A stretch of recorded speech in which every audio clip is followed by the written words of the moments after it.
Once upon a time, in a kitchen that only exists in memory, lived a small bear with big paws and even bigger dreams. He didn't roar or hibernate or chase bees. He cooked. Soups that healed sore hearts, cakes that made strangers smile, and bread so soft even the morning birds came for crumbs.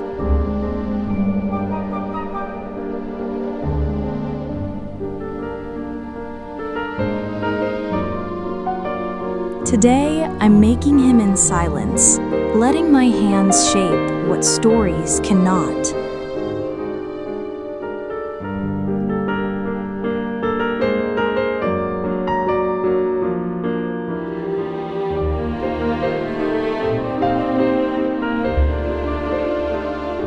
This bear isn't perfect. His apron's wrinkled and his chef's hat leans a bit to the side, but that's where the charm lives.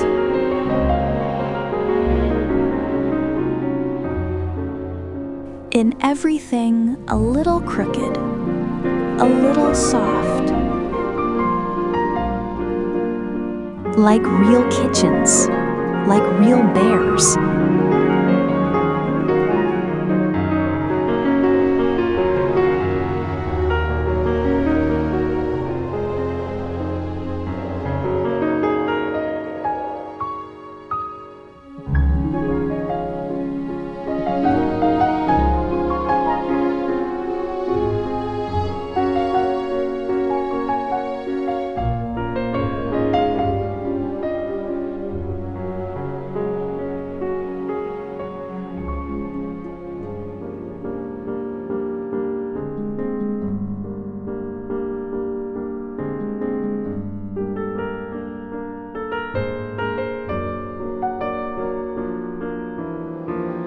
Sometimes I think we expect too much polish from the things we make, but real kitchens are never spotless.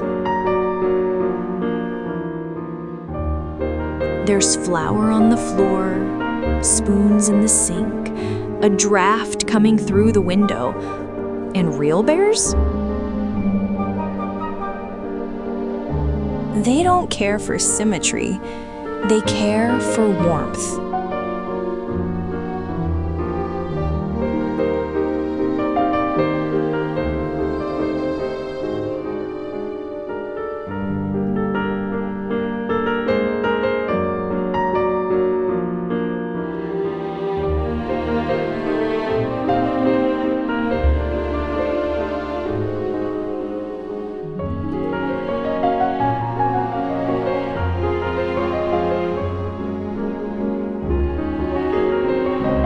So I let the creases in his apron stay.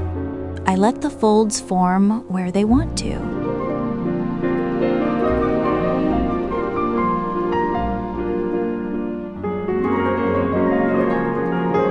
I don't force perfection, because that's not how memory works. We remember feelings, not sharp lines.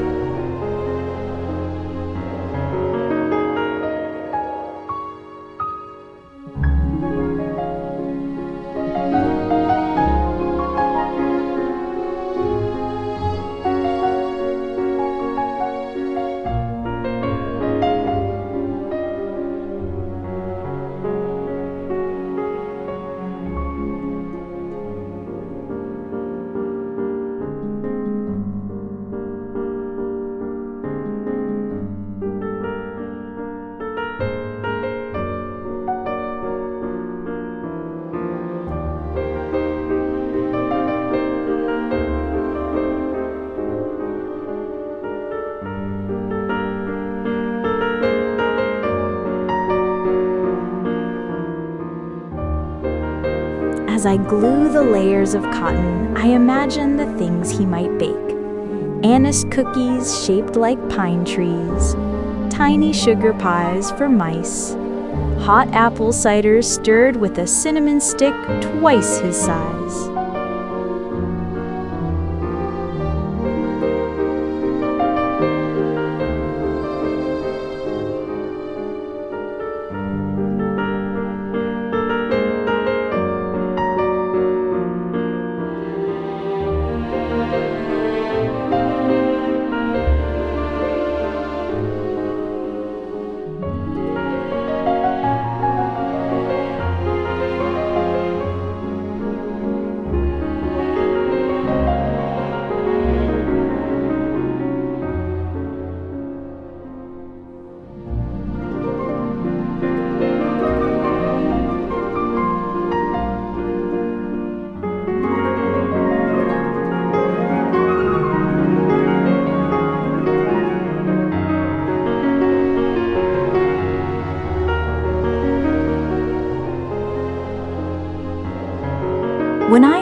the folds of his apron, I think about my grandmother, how her apron always smelled of flour and oranges.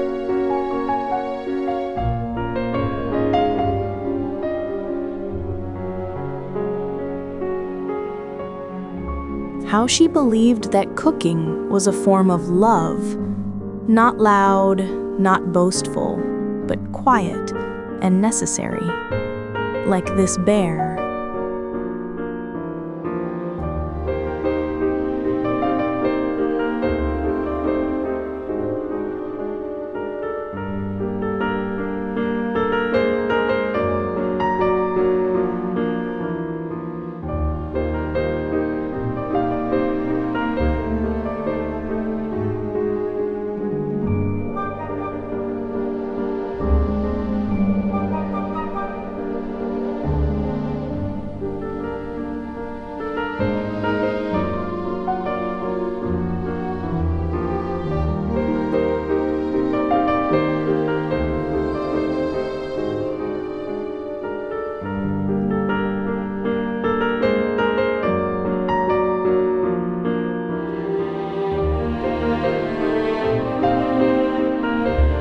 He's not in a rush.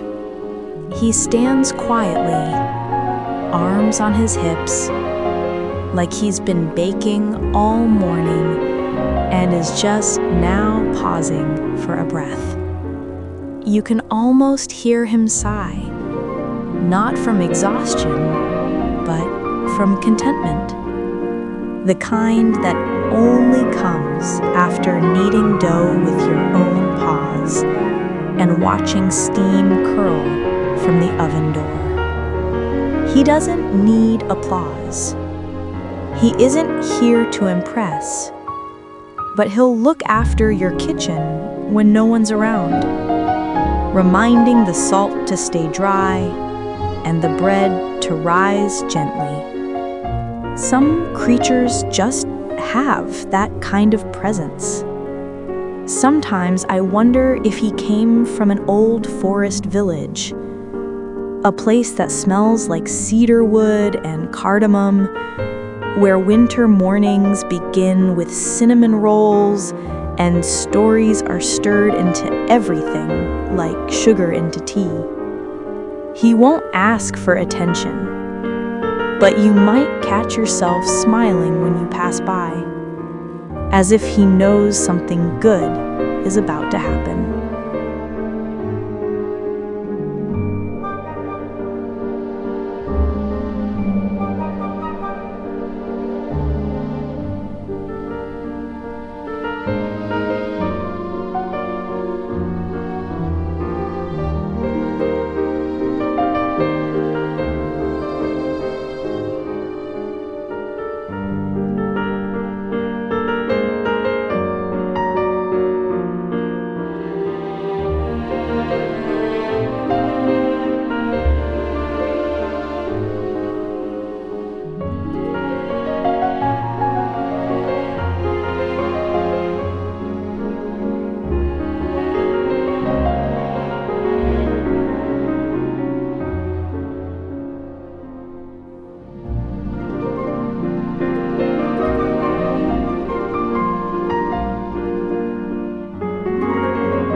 Soon he'll be ready to hang on a tree or sit on a shelf.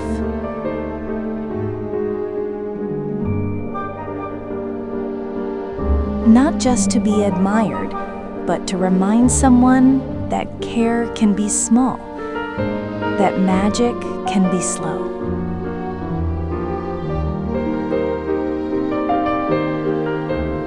And that sometimes the best stories are the ones told in a whisper while the dough rises.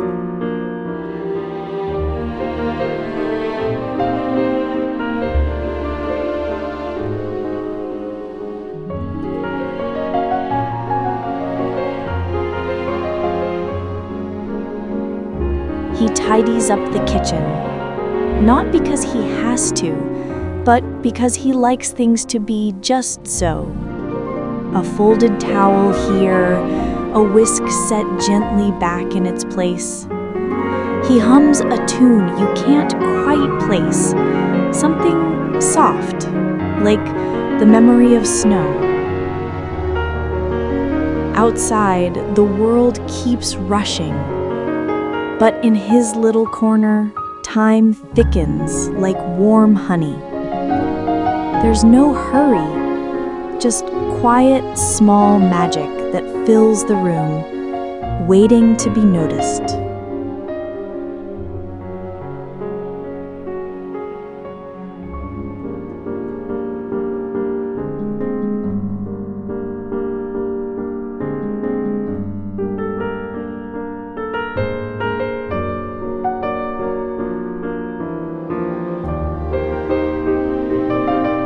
Thank you for watching.